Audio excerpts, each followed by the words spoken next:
From the Fox 26 studios, this is Houston's Morning Show. There's a lot to cover in the world of politics this morning, and to help us out, we are joined by Republican strategist Jackie Bally and Democratic strategist Dallas Jones. Good morning to you all. Good morning. Thanks for being here. Thank you for having us. Okay, now, you know, there are some issues that are going to be facing the American public as soon as the lawmakers get back to Washington. Yeah. What do you think they should be focused on now? What do I think they should be focused on? Versus what should they be focused on? Right. Unfortunately, the Democrats are still focused on impeachment. The last resolution failed in the House 332 to 95. That's how many votes were for and against.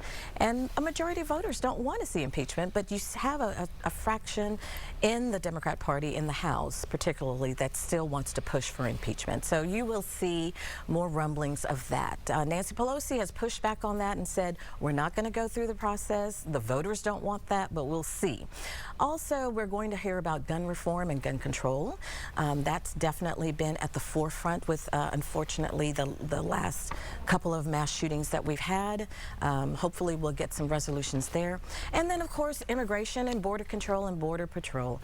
That's something that both parties, the last two topics, both parties have been talking about. Let's see if they come to a compromise. Now, she's mentioned impeachment, immigration, and gun control. Are those the topics you think that are going to be at the focus of legislators when they come back? Well, it's a fact. The Judiciary Committee is going back to work. The Judiciary Committee is going to begin looking at the process of impeachment and really starting to subpoena documents around the payoffs that the president has made through Michael Cohen, which we understand has happened to two women. They're going to begin to look at Russian interference as we approach the 2020 election, and they should. They should, because these have been looming issues over the last 3 years. It is important work, not only for the Congress, but for the American people. And the Republicans should want it as well.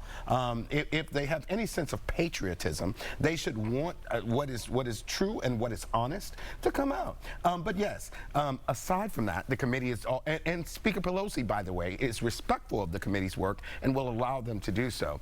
But aside from that, that's correct. They're going to, again, continue to mark up gun reform bills, even though there's one that they've already passed out the House that had bipartisan support that's been sitting on Mitch McConnell's desk while him and the president continue to point fingers at each other over who should move first. Should Mitch send something that the president can approve, or should the president actually give him direction? While they figure that out, the House is going to send out more legislation. And sure, immigration reform should be an issue since we have babies dying on the border. Okay, we have a situation right now with former South Carolina governor and former Congressman Mark Sanford deciding to run against President Trump. But Republican leaders in several states have already decided that they were not going to have any primaries, so that may knock him out completely. What are the odds that a challenger is going to really make some type of a run against the president should primaries take place? We've seen this happen in the past before. Clinton had a primary, Bush Sr. had a primary opponent. You saw Carter had a primary opponent. You saw Johnson had a primary opponent. All of the presidents, the sitting incumbents, won. Especially with the names we're hearing with these particular challenges. They are not going to be formidable opponents to the president. His base is very solid. Mark Sanford has a lot of issues. Remember when he was missing for a couple of days in Argentina?